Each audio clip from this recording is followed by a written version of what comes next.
Now, days ahead of the Haryana Assembly polls, India Today has exclusively spoken to BSP's national coordinator and Mayawati's nephew, Akash Anand. Remember, BSP, in alliance with the Indian National Lok Dal, will be fighting 37 seats in Haryana elections. Let's have a listen.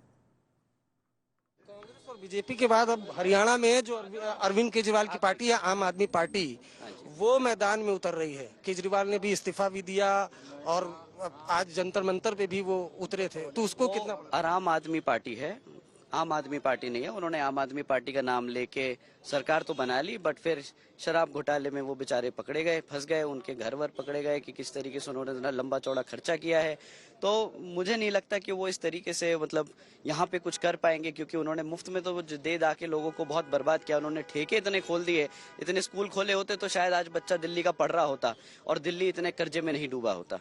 तो उनका यहाँ पे तो खैर कोई वजूद नहीं है। एक आखिरी मेरा सवाल ये है कि जो हर पार्टियां हैं वो गिफ्ट दे रही हैं, फ्री बीज जिसको कहते हैं वो कहती है, और बहुजन समाज पार्टी करी है वो नहीं करी है, उसको कैसे देखते हैं? देखिए, फ्री की स्कीम से कुछ नहीं होता, हमारा समाज बिगड़ता है।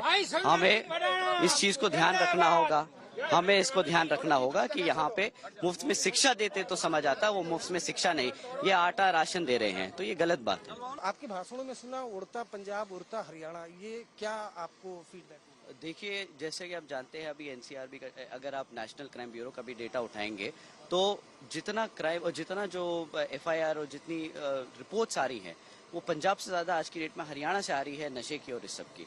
तो हमारा जो भविष्य है, जो पहले पंजाब में हमने खराब होता हुआ देखा, अब हम आज हरियाणा में भी खराब होता हुआ देख रहे हैं।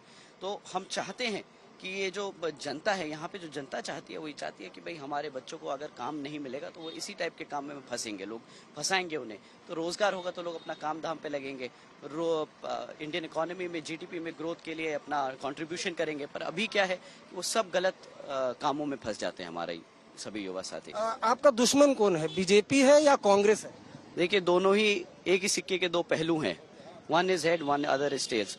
सो दोनों ही जातिवादी मानसिकता रखने वाली पार्टियां हैं, जिन्होंने सर्व समाज में से जो सिर्फ चंद लोगों का फायदा पहुंचाया है, चाहे वो 10 साल की कांग्रेस की सरकार रही हो, उसके बाद 10 साल की भाजपा की सरकार।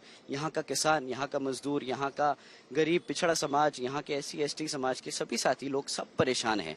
वो इन्हीं दोनों की सरकारों को देख चुके हैं और अब बहुत ज्यादा तकलीफ में है और चाह रहे हैं कि अब इनेलो और बसपा वाली जैसी सरकार, जैसे आदरणीय बहन कुमारी मायावती जी ने यूपी में दी थी, वैसी सरकारें यहाँ पे आए।